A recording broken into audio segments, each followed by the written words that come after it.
Welcome to the Slow Living Collective podcast. I'm Amy, wife, mother of two and homemaker. Come along with me as I share my love for simple living, growing in my allotment garden, diving into what it means to be an urban homesteader and embracing life as a mother and homemaker. Hey everyone, and welcome back to another episode of the Slow Living Collective podcast. Today I am so excited to talk to Megan.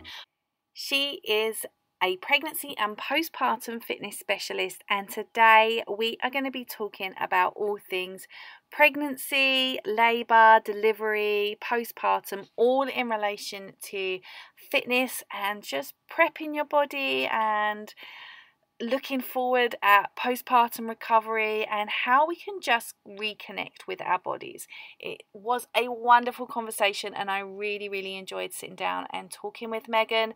So without further ado, let's jump into the episode. So hi Megan, welcome to the Slow Living Collective podcast. Thank you for joining me. I'm really excited today to dive into this topic with you. So before we get into the episode, do you want to introduce yourself and tell us who you are, what it is you do, all the good stuff? Yeah, so my name is Megan Martineau. I am in the United States. I'm in North Carolina. I am a mom to a 2.5-year-old toddler. I'm pregnant with my second baby due this summer. And I became a personal trainer about 5 years ago just because of my love for fitness overall. I was an athlete growing up. It was something I was always interested in.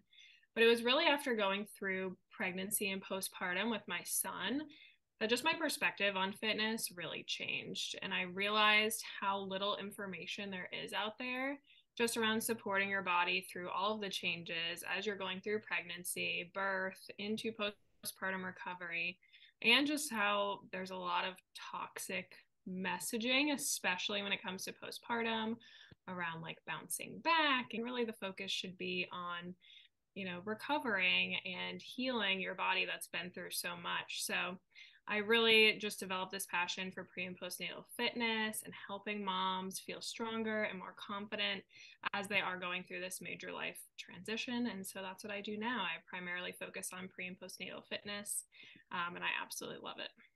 Excellent. So today we're going to discuss all things exercise when it comes to pregnancy, birth, and into postpartum. So, we're going to talk about how you can work with your body, prepare yourself for birth, and just feel comfortable in your postpartum period. I mean, actually, before we started recording, we were talking about all the crazy things that happen to you that nobody tells you about. So I'm really excited to dive into today's topic with you. I'm a mother of two as well, so I didn't love pregnancy either time. And I don't know if you're allowed to say that, but I didn't love it. Both of my pregnancies I found really difficult on my body. And it's funny because particularly in my first pregnancy, I felt like I was sort of fit going into it. But yeah, I did find it difficult, and second time around found it like I felt like my body was going to cave in, like probably around about 16 weeks. I was like, oh gosh, there's a long way to go and I already feel like I'm falling apart. So let's start at the beginning. So when I found out I was pregnant with my first child, like I said, I was quite active. I was doing a lot of yoga every week. And I had a great teacher at my studio. I had to tell her very early on, like I literally told like my husband, my family, my yoga teacher, because I knew that I had to modify my practice. I couldn't be doing like back bends and things like that. So the hardest part for me, I think, in early pregnancy, both times, was just trying not to throw up, I think, and wanting to exercise. So when it comes to the first trimester, what would you say is the most important thing to remember when it comes to exercise, and what tips do you have for newly pregnant mums? Yeah, I think, when you said you were trying to not throw up, that's a big thing for people in the first trimester.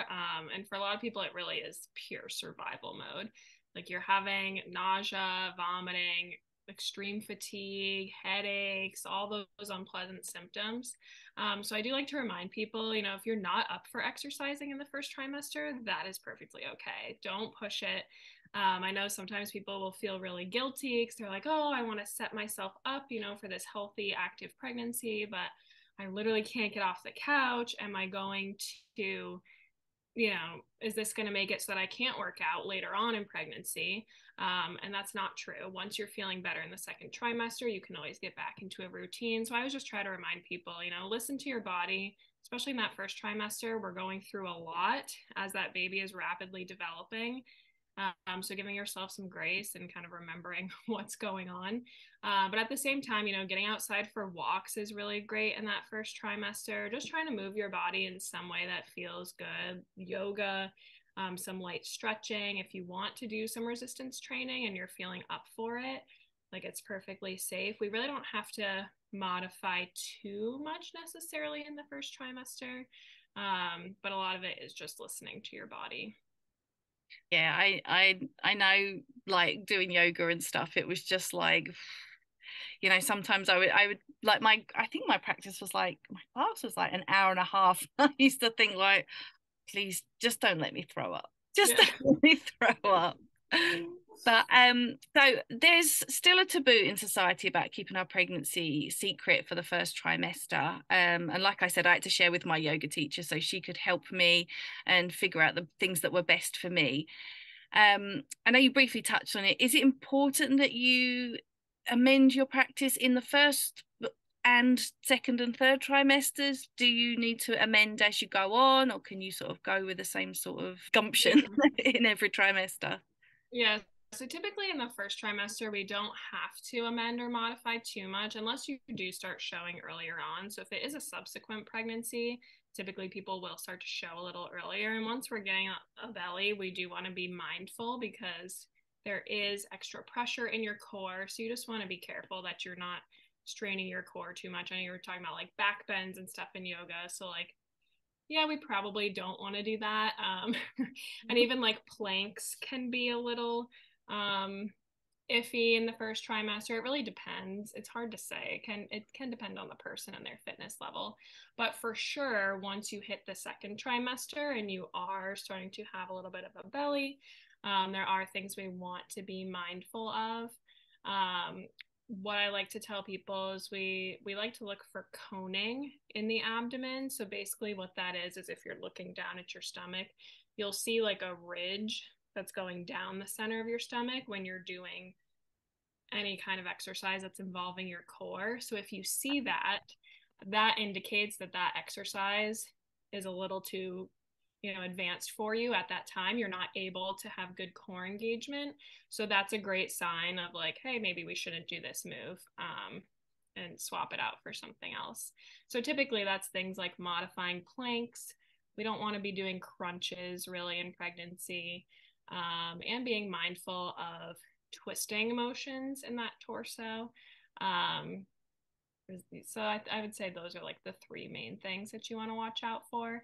And again, it is going to vary so much on the person, depending on your fitness level heading into pregnancy, how your pregnancy is going, if you're having any sort of complications, stuff like that. Okay. So moving on to the second trimester, traditionally one of the nicest of the three. And I always found the second trimester, I felt like coming out of the haze. I was lucky in both my pregnancies that sort of my sickness sort of wrapped up between about 12 and 14 weeks. So I did start to feel a little better. Had a scan by that point. I think it sort of like sets you at ease a bit more. And yeah, I think my second trimesters were better. I wouldn't say they were amazing, but I did feel better before heading into the third. And yeah, just felt a little bit more normal. Is there anything you recommend for capitalizing on like that extra energy of the second trimester, or should you still sort of try and keep it somewhat easy in the second trimester? Yeah, so the second trimester is really a great time to start working on your overall strength training, starting to build up some endurance.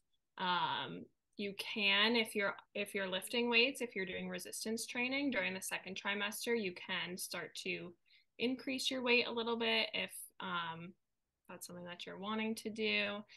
We also want to pay attention to like strengthening your core and pelvic floor during this time, especially as the baby is growing. You're having more pressure being put on your pelvis, thinking about, you know, exercises that are going to help stabilize that pelvis, relieve some low back pain. So the second trimester is a really great time to start doing that because, like you said, you're generally feeling a little bit better. You're not feeling so like heavy and large like you do in the third trimester where everything is challenging. So it really is that sweet spot where you're like, okay, I can get into a good routine, build some strength here, have some cardiovascular endurance. But yeah, before you head into that third trimester where things just get tricky. Yeah. And so I found the second trimester with my son, so my second child, much harder the second time round, as all of my difficult symptoms I had in the first pregnancy, like pelvic girdle pain, high blood pressure. So my first pregnancy, I actually had preeclampsia. Everything just started so much earlier. And I actually said to you before we recorded today, you know, that I remember feeling like the little niggles in my pelvis around like 16 weeks and being horrified, like, there is so far to go and this is already starting. So you're obviously currently pregnant with your second. Have you found those little niggles have come on earlier this time round? Oh, yes. So, same thing. I've been plagued with that pelvic girdle pain in both pregnancies. So, with my son, I mean, I was kind of cruising along for a while. I think it was around 30 weeks that it just kind of hit me out of nowhere, to the point where it was almost debilitating. You know, like trying to walk, I literally thought my pelvis was breaking in half. But luckily, I only had, you know, 8 to 10 weeks left at that point. So I kind of just suffered through. And so I knew in the back of my head with this pregnancy, like, oh, that's probably going to happen again. But just like you, I was floored at like 18 weeks when I started to feel it. And I was like, what is this? This is 12 weeks too soon. I can't deal with this. um, but because of that, you know, as soon as I started to feel it coming on, I was like, okay, I need to start to be diligent here with the exercises I'm doing to try to helpfully support my pelvis so that, I mean, it doesn't go away completely, but just to kind of minimize that pain so I can get through, you know, to term and not be in that debilitating pain like I was last time. But oh, yeah, everything starts sooner. You start showing sooner, all that stuff. Yeah, so like pelvic girdle pain. I still suffer from it now because and my son's nearly 2. It's funny because my first pregnancy, I had it, and literally as I delivered, that was the end of it. Like I don't even remember it once my, my epidural wore off. I just don't even remember ever having that pain again. But then it's something that has actually, obviously both pregnancies and, postpartum with my son, it has just continued, and sometimes it will go away for a period of time, then it's back again. And I have been like exercising to sort of try and just sort of stabilize it a bit, because it will eventually go away. It's just Yeah. and eventually when I stop breastfeeding, hopefully it will go away completely. But do you have any recommendations for anyone with pelvic girdle pain? Yeah, so pelvic girdle pain is really common. It's due to typically the hormone relaxin that starts, you know, flowing in pregnancy. And it's because it's kind of loosening the joints as we're preparing for birth, which is a good thing. Like we need the pelvis to be a little loose when we're giving birth, but obviously when it happens, you know, in your second trimester, it causes discomfort. So usually if people are experiencing pelvic girdle pain, it's either SPD, which is symphysis pubis dysfunction, and that's affecting the joint right in the front of the pelvis, or it's SI joint dysfunction, which is your SI joint in the back of your pelvis. And with both of these things, we obviously can't target it directly because they're a joint in your pelvis, but we can, you know, look at the muscles that surround the pelvis to help stabilize. So we want to look at things like strengthening your lower body, having good core, back, and pelvic floor strength.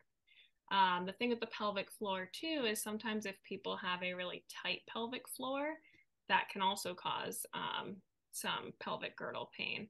So we do want to make sure that we are training the pelvic floor in a functional way so that those muscles have full range of motion. We're not just doing Kegels, but making sure your pelvic floor can also relax. For some people, using support bands like belly bands can be helpful because it'll just lift a little bit of pressure up off of the pelvis. But I also like to remind people too, like monitoring how you're moving your body on a daily basis is really important. So not just like thinking about workouts, but there's habits like crossing your legs when you're sitting, wearing high heels. If you're standing and you tend to be someone who shifts and puts a lot of your weight on one leg, that can aggravate it as well. And even sleeping with your knees out of line, like if you're one of those people that likes to just hike one leg up high, sleeping on your side, that can really aggravate it too. So just being mindful of those things, trying to not cross your legs, evenly distribute weight on both feet when you can, sitting down to put on your pants or your shoes so that you're not fully putting your body weight on one side. If you are working out, maybe avoiding things like lunges that are really just using, that one side of your body. And also just sleeping with a good pillow between your knees can be really helpful. And trying to keep, your legs together as you're rolling over in bed. It really is, you want to look at the whole picture for sure. Yeah. And I mean, like you said, it can extend into postpartum as well when you're breastfeeding. Again, it's from that relaxin hormone that's still cranking through your body.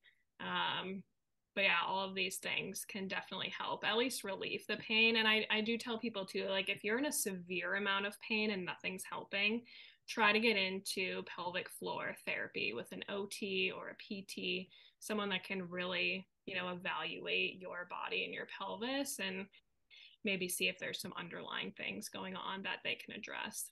Yeah, I mean, I've recently seen like a chiropractor, which I've done sporadically since I've had him, actually, just to, sort of like level me out and sort of free off some of, it was very sort of, although, it's obviously related to the relaxing, it was all sort of very tight. And, she gave me some extra exercises I could do and stuff. And so, yeah, sometimes I just have to pay up the money and go and just get it fixed. I've recently bought my pregnancy pillow back out of hibernation because I put it away and I was like, that's it, I'm done having children. And it took me ages to wean myself off of having like my pregnancy pillow because I'd had it for so long, 2 pregnancies that were in quite a short space of time. Not sleeping with a pillow between my legs felt so weird. I didn't like my knees touching at first.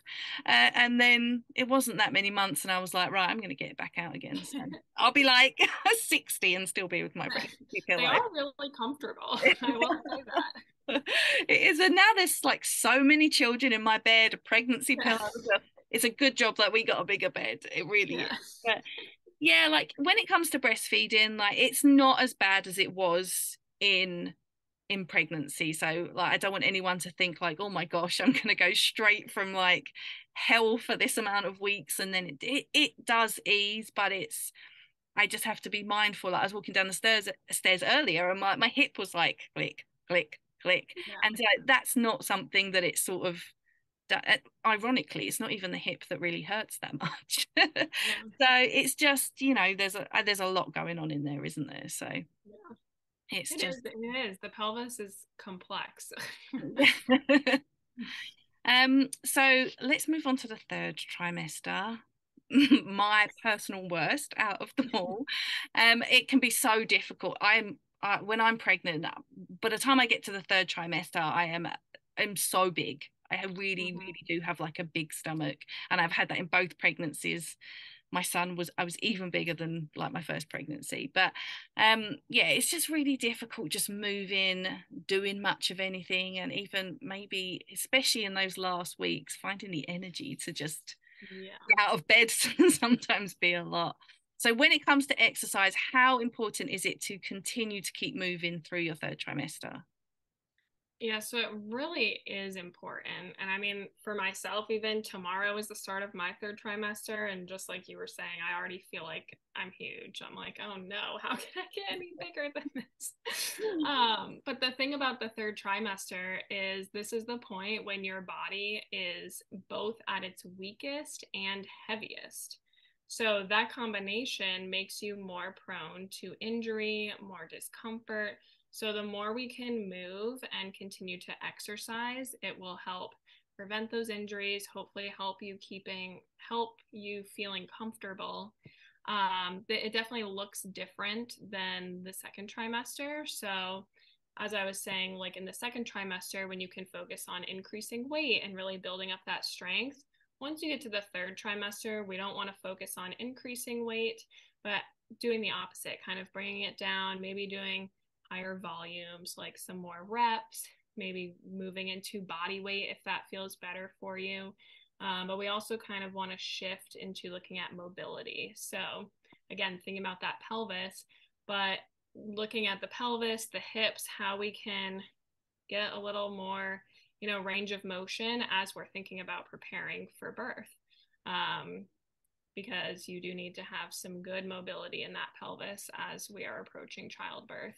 And just like everything else, it will depend on the person. Some people that are really athletic are still in the gym, doing squats with like 50 pounds, the day before their due date. I do find the vast majority of people are not doing that. They do tend to, tone it down a little bit as they get closer. But it's really the more you can move, the better, even if that's just looking like walks. Walking is so great and can really help you too as you're approaching childbirth. So yeah, and I think as well, like just from personal experience, like my two pregnancies, I felt were identical in terms of like symptoms and how it felt, looked, and everything. But my first pregnancy, now my second pregnancy was during COVID, so I couldn't really go anywhere and do any classes. But in terms of like my first pregnancy, in my third trimester, I was still doing like supported handstands in yoga, my teacher supporting me because obviously yeah. like way off balance with that big belly. But and it always used to make my daughter in there, she'd like scramble around and stuff. But in my second pregnancy, I remember thinking like, whoa, I couldn't even imagine. Like, I think probably because of, earlier pelvic pain, stronger pelvic pain, everything just felt like by the end I was like, okay, I am ready. Yeah. But labor and birth is obviously such a physical activity, and I've had two vaginal births with both my children. My first one was 18 hours and it was long. I was induced, and yeah, it was just long. Ended up with intervention, a forceps delivery, episiotomy. It was fairly unpleasant. But then my son, 16 minutes and he was here, and it was just mad. I didn't even really remember it being like, I knew it was quick, I knew it was much quicker, but it wasn't until the next day when I was, just signing like my discharge papers to leave, that I was like, does that say 16 minutes? And she was like, yeah, you're actually like one of the quickest I know. And I was like, considering like what I'd had, in my first labor, I was like, well, that's fantastic. And it was a completely different experience. I just had the gas and air and just a water birth, which was everything I wanted the first time around. So it was incredible. My second, I always thought like, how do people say that labor is incredible after having my first? But with my second, like, so I did hypnobirthing as well, with both of them, but I found it harder to get mentally into that place during my first labor. But then in my second labor, I don't know, I just went into some kind of zone that it was incredible. I don't even know how to explain it. Just at the time, it kind of felt like very primal and like, this is what my body is meant to do. Like, I knew what to do in the water, just like squatted down, and I was like, let's get this baby out of me. But I was in a complete, like, the like chewing on the gas and air pipe, and like scrunching onto my husband's arm, but I just felt like so at peace. It was it was like one of those moments where you just think like, I hope everybody experiences this at some point in their labor, because I think, I don't know, it's kind of like, and I know not everybody does, because their labor happens in so many different ways, in so many different circumstances, but it was just mind blowing, just that, being able to get to that place where you just like, wow, like this is what my body is supposed to do, and be sort of so in tune with it. It was incredible. And I remember thinking in that moment, weird, because I was trying to push a baby out, I was like, I wonder if I should be a hypnobirthing instructor. And it was just like, because I'd experienced that sort of like pain. Obviously they didn't take the pain away, but it was just very, just like calming and incredible. So Yeah, that's you can amazing. probably tell, like, I don't even know how to put it into words. I don't know, other than my husband, that have actually ever tried to explain it. So Yeah. yeah, it was just amazing. But going back, how important is it to be physically prepared when it comes to giving birth? I think it's very important. I mean, labor and birth is said to be the athletic event of a lifetime. It's often compared to a marathon. And, obviously we wouldn't go out and run a marathon tomorrow without training. So we really want to try to approach birth the same way. So, wanting to build up that endurance, like you said, your first birth, being 18 hours, like that's a long time, and your body needs that stamina to get through it, and also strength, and working out too helps to increase that mental capacity too that you can tap into for birth. But as I mentioned before, like we want to really focus on mobility as well, and being able to open up the hips and the pelvis, because there's a lot of different positions we can do that also help the baby get through the pelvis, because there's 3 levels in the pelvis, like the inlet, which is the top, mid pelvis, and then we have the outlet, which is where the baby comes out. And there's so many different movements that we can do that helps baby move through. Um, it really is like a team effort between you and the baby to help them get out. And we also want to focus on, like different positions for pushing. So that way you're kind of able to come like work off of some muscle memory too when you're in the moment, because like you said, you can get so in the zone, so you want to be able to just like rely on these things that you've practiced over and over, so that you don't really have to think too much about it. And then exercise is correlated with the decreased need for interventions such as forceps, vacuum, C-section. I mean, you just mentioned this too, but like birth is really unpredictable. We really can't control it at the end of the day, but going into it, being prepared and preparing your body is a really great tool, and it has mental and physical benefits. Um, you can't go wrong preparing. Yeah. And for a lot of times, even for people, if their birth does kind of go sideways and not what they had planned, if they were physically and mentally prepared ahead of time, they tend to look back on it as a more positive experience. Yeah. And it does also help with that initial postpartum recovery, those first couple of weeks. Yeah. Yeah, I definitely think, I think I wouldn't say like with my first, like it was long, it was not, not what I planned. I didn't particularly want an episiotomy and Yeah. forceps and stuff, but we got to the point where, so she had the cord wrapped around her neck, and Mm-hmm. it was pretty much decided that we'd basically reached the end of the cord. Like, I was managing to sort of get her right there, but then she sort of pinged back a little bit, and it was Yeah. like episiotomy and forceps, or we push her back and go for a Oh, C-section. geez. I'm like, I haven't just spent 18 hours getting her this far to push her back. No, we're not doing That that. sounds terrible. So yeah, and I still look back on her birth fairly fondly. But then with I think my son, I would say, was a much more sort of more healing birth, because I didn't get anything that I wanted the first time. I didn't have a ton of expectation, but I really wanted to try to be in the water. And lots of things happened in the lead up to my births that made me think that it wasn't gonna be a water birth the second time round. I had preeclampsia first time. I was balancing on the edge of preeclampsia the second time, and we did everything with my my midwife and everything to eliminate the chances of me getting preeclampsia. I had to take aspirin and stuff like that every day, and it was, anyone that's had a preeclampsia pregnancy, it's stressful to try and just get to the end. But I was induced both times, and that was something that didn't want to be induced, but something that I was prepared to. I know some people are like, no, I'm very happy to just wait it out.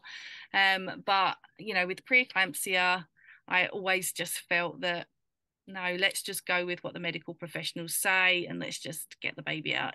Most of the time when like 39 and 40 weeks, I'm like, do whatever you like, just get the baby out. Get this out of me.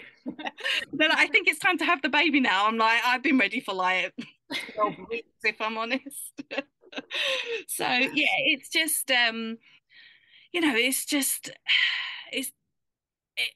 birth is so unpredictable. You just never know sort of where you're going to end up. But I think, like you say, if you can prepare your body sort of physically and if you can prepare your mind mentally, then you're sort of it's much easier to sort of go with the flow, and also being able to advocate for yourself as well, be able to say like, actually no, I don't want that. I mean, I completely forgot I wanted a water birth until my husband was like, is the pool free? And I was like, oh yeah. It's a good job you're here, because the first time round I ended up epidural on my back, no sensation, legs up in stirrups, and I remember thinking like, this is not the ideal way to give birth. So after all these months of pregnancy, we have to, birth is like this huge culmination of it all, big burst of physical activity. And then, postpartum is a time where rest is really important. However, it's a time where we're coming off the back of like a very physical period of time giving birth. We're probably not getting a lot of sleep. Our nutrition's probably off. We might be having breastfeeding struggles, or breastfeeding might be keeping us up all through the night as well. At what point is the right time, if there is one, to start thinking about exercise again? Yeah, so I really want people to shift their mindset when it comes to working out postpartum. I do find that a lot of people are like counting down to that 6-week appointment when they get cleared because they want to jump back into their regular workouts. And while I appreciate the enthusiasm, your body really is not ready for that. Like you said, remember everything your body's been through: pregnancy, birth. This is just a huge physical transformation in a relatively short amount of time. Like there's no other time in your life when your body is going to rapidly grow and then just abruptly, lose all this. I mean, if you think about it, like you're having an 8 to 10 pound baby for a lot of people, just evacuate your body pretty quickly, and your organs kind of have to shift back into place. Like that's a lot if you really think about what's going on. And it is a trauma on the body, which I think is important to remember. So really the first thing that you want to be doing postpartum is learning how to reconnect to your breath, which sounds really simple, but because of all that disruption that's happening, in your abdomen, it can be really hard to breathe properly postpartum. I like to call it 360 breathing. You also hear it as diaphragmatic breathing, but you can start doing that, the day you give birth, because it's just breathing. But you want to think about, taking nice deep inhale breaths into that lower rib cage, really feeling that rib cage expand 360 degrees. So, to the front, side, back. You feel that pelvic floor relax as you get that nice deep inhale breath. And then when you exhale, everything kind of like comes back. So your rib cage closes back in a little bit, that pelvic floor kind of passively contracts a little bit. But that just kind of helps everything work in tandem again, because that can be really challenging. So that's really where you want to start. And like I said, you can start that as soon as you give birth. because it doesn't take a lot of effort.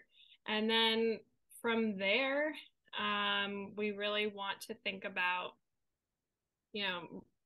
rebuilding that core and pelvic floor, but you do want to give yourself time to rest.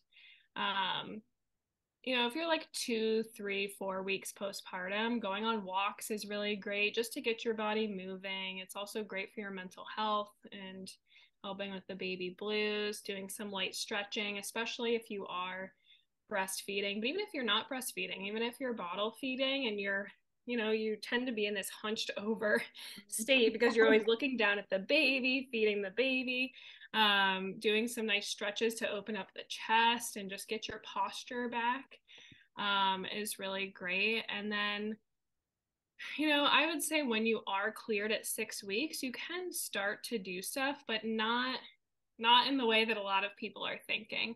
You do really want to start with just rebuilding the core and pelvic floor, rebuilding your glutes. A lot of people notice that they have a flat butt after giving birth, and they're like, oh, like, why is this happening? And it's because your glutes are the biggest muscle in your body, but we spend so much time sitting in those first few weeks postpartum that they do just kind of like start to atrophy a little bit because they're not working.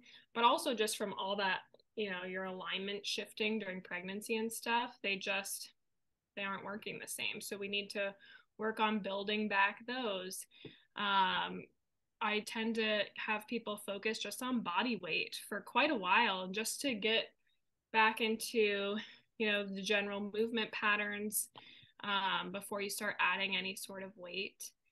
We really want to think about that mind-body connection and being mindful of the muscles you're engaging, how you're moving. And we do want to think about too, like what kind of movements are you doing throughout your day? Like motherhood is really physically demanding. Again, something that a lot of people don't talk about. But, you're picking up a baby. If this is, your second, third, fourth, you're picking up toddlers and they are not light. My toddler is like 33 pounds right now. So we want to think about what are these movements you're doing on a daily basis. Like we're doing a lot of lifting, squatting, hinging, pulling, pushing. Like this is a big deal. So when you do start working out again, you want to think about those movements and incorporating those into your workout routines so that you're feeling good, as you go throughout your day. Like it's really not a time to be focusing on weight loss, bouncing back, that kind of stuff. It's like, how can we support our bodies in this new period of life? Yeah, absolutely. And you touched on something really interesting. I think, I don't know about sort of like in medical care where you are, but I just don't think there is enough focus on, and we spoke a little about this before we started recording, but enough focus on actually anything that comes sort of like once you give birth. It's almost like, well, thanks for your hard work, off you go. Yeah, and like both times of my children, and I don't even know if this is something everybody else feels, but like sort of like the first 24 hours after having the baby. Now first time around I couldn't walk because I'd had an epidural, but like I was literally like hunched over, like my whole body had, like the weight had obviously shifted, and I was like, like that dragging feeling in your stomach, and you've obviously still got a bump there, and no baby in there, but it's just, yeah, everything just feels off and achy. And I remember just shuffling around like the hospital bed, like, oh my god, this is like agony on just everything. I guess just felt like it just sort of flopped down. And that's not even going into like everything that's, if you've had a C-section, you've had major abdominal surgery. And then when I had an episiotomy, that was not bed of roses. And so they just don't tell you sort of anything about anything. Like one of the things, and this is a TMI story, but never mind. But nothing's TMI. Yeah. When I had my daughter, obviously I had an episiotomy. It was obviously stitched up afterwards, and I didn't know that So one of the things they wanted because I was catheterized was before I was able to leave the hospital, I had to do a nice big sample. And I knew this, so I drank loads and loads because I was like, I am getting out of here. I'll do whatever I have to, whatever it takes.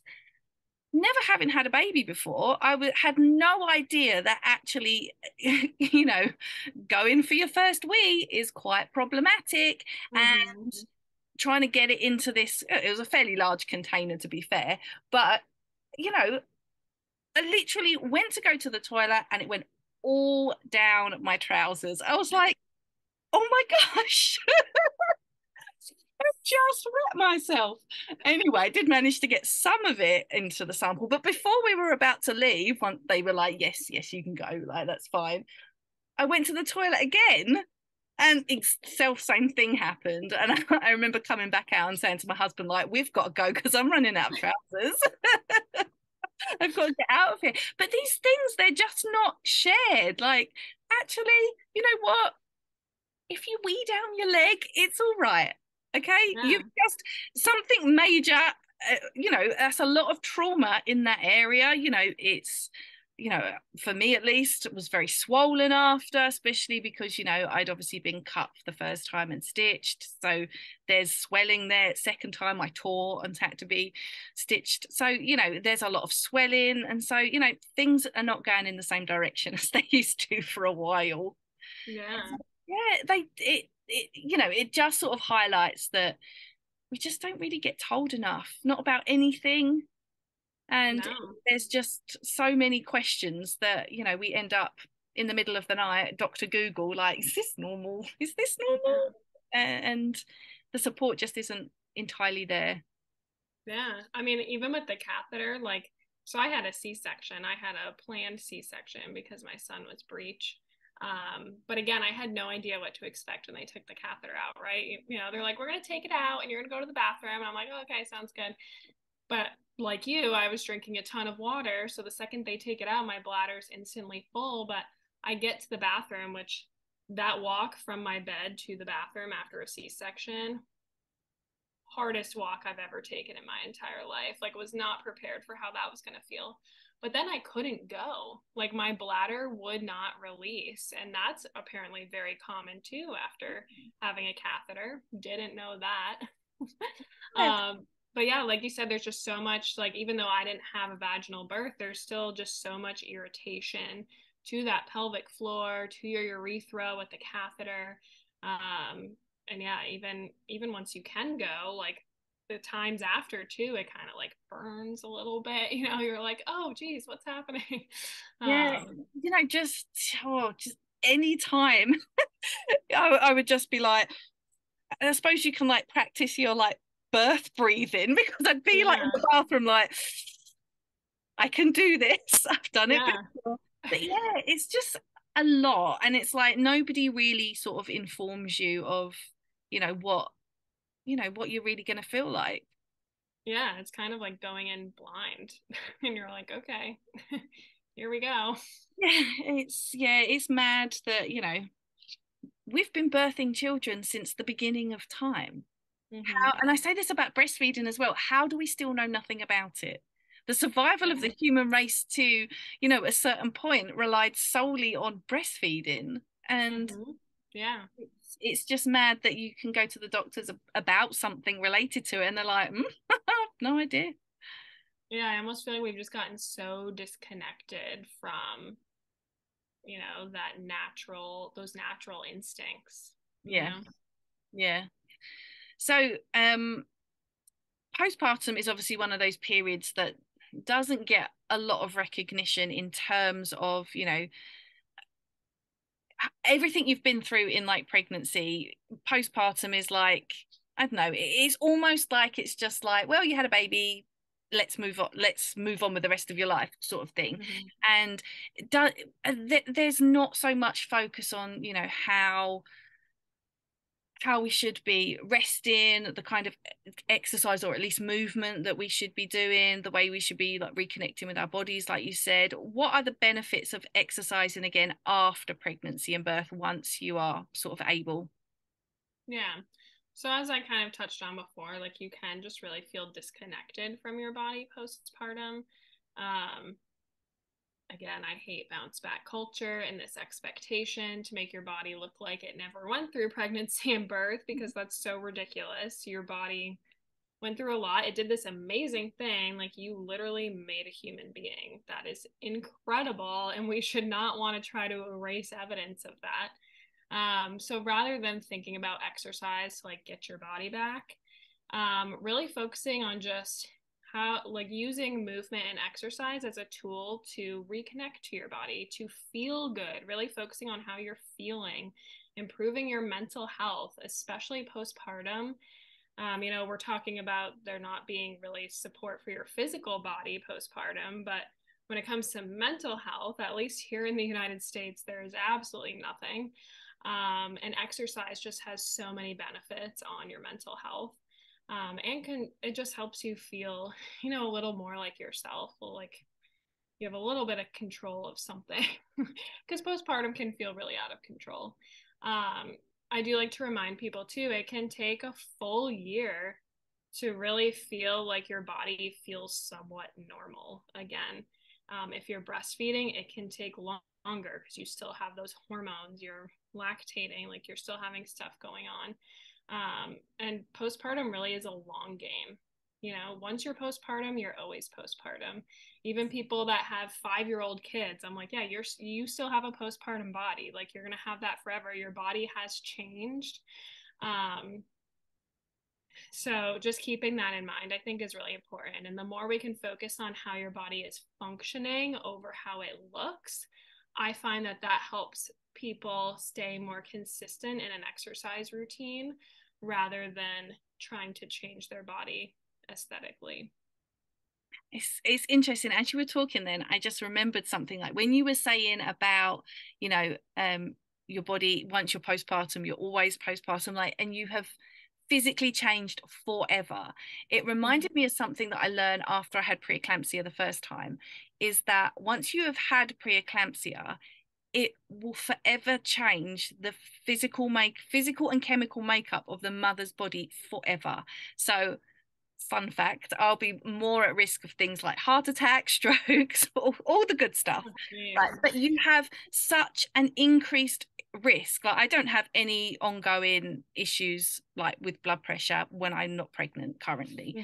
And so it's always something that's resolved upon birth, gone completely back to normal. I've never even had to leave hospital with medication. But that having preeclampsia in my first pregnancy has physically and chemically changed my body forever. I am, I am a higher risk of having a stroke. I am at a higher risk of, cardiovascular issues in general because of going through that. And if you think just like, preeclampsia as an example has physically changed who I am and what my body is doing, just think about what pregnancy is doing in general to all of us. Like we are never the same once we have had pregnancy, whether, even if it's a pregnancy that maybe doesn't go to term, our bodies are forever changed, and it's incredible. It really is cool, honestly. And now like scientists even finding that like as mothers we carry like parts of our babies in us forever. And so I mean, I have never been through a pregnancy loss, but I don't know, like, would that be comforting to think? I don't know. So, that parts of our children will always be part of us. I think that's incredible. It's just amazing. It's just amazing what our bodies can do. It really is. Yeah, and I really think, a lot of postpartum is like celebrating everything that your body has done, continues to do. Because I think being pregnant, giving birth, whether you do have a vaginal birth or a C-section, it just shows an incredible amount of strength and power, and does just really show you how incredible your body is. Absolutely. We are amazing what we can do. We really are. Now you have some wonderful exercise programs that people can purchase from you. Could you tell the listeners a little bit more about them, what they can expect for them and things like that? Yeah, so I do have my Vibrantly You pregnancy program. So this is like an on-demand library. I have over 30 full-length follow-along workouts, safe for all trimesters, and I really designed these to help keep you comfortable during pregnancy, training for labor and birth, and then easing that postpartum transition period. There's a lot of educational stuff in there as well, and I do have a whole nutrition section. My colleague Caitlin is a pre and postnatal nutritionist, so she's included 30 recipes broken down per trimester, as well as information on helping to manage gestational diabetes, preeclampsia, hypertension, and other pregnancy related complaints. And then I have a Vibrantly You postpartum program, which is a 12-week program. And this is really designed to take you from that 6 weeks when you're cleared to about 5 months postpartum. But it also is great for anyone who just really hasn't done anything yet to rebuild their core and pelvic floor after birth. So even if you're way past, that early postpartum period, you can still benefit from it if you haven't done that kind of work. And this program is really systematic to help you progressively build strength and introduce impact back into your routine in a safe way. And then I do offer one-on-one virtual personal training. So I typically start this with people during their pregnancies, and then we can continue it into postpartum. And that's great for people that just want personalized support, personalized workouts, coaching. A lot of times if people have like a specific, birth desire, like if they're going for an unmedicated birth, stuff like that, really want to prepare their body for something specific, this is a great option as well.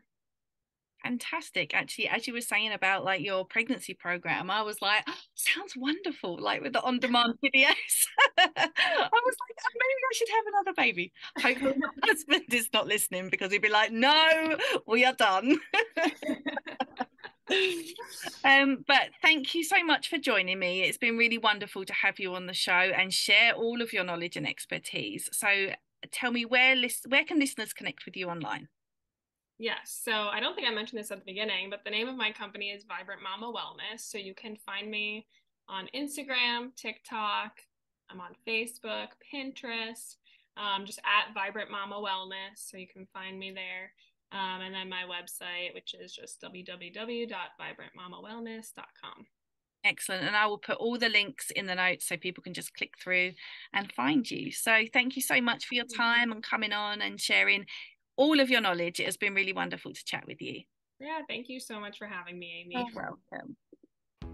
Oh my goodness, that was just a wonderful conversation, and Megan brought her A game and she gave us so much fantastic information about pregnancy and postpartum fitness. It was amazing. It was so wonderful to talk to her about, babies and pregnancy and labour, even though, as far as I'm concerned, my baby making days are beyond me. But it was so wonderful to talk about pregnancy, and I guess reflect back a little bit on how both my pregnancies, when they were tough, like I said in the episode, they were really, really tough. And it's just wonderful. The stuff Megan shares online is incredible, so definitely go and check her out. You can find her on Instagram at Vibrant Mama Wellness, and I will link her TikTok, Pinterest, website and everything like that in the notes below. You can also check out her website, and her website is vibrantmamawellness.com, and there you can find her pregnancy program that she spoke about, and also her 12-week postpartum workout and nutrition program. They sound absolutely amazing. You can also access her one-to-one coaching there as well. Everything you need you can find there, so be sure to head over there and check her out. Thank you so much for listening to today's episode. You can find me on Instagram at lifeonplot44, and you can also find me on my website, my blog, which is theslowlivingcollective.com. Thank you again so much for listening, and until next time, I will catch you in the next episode.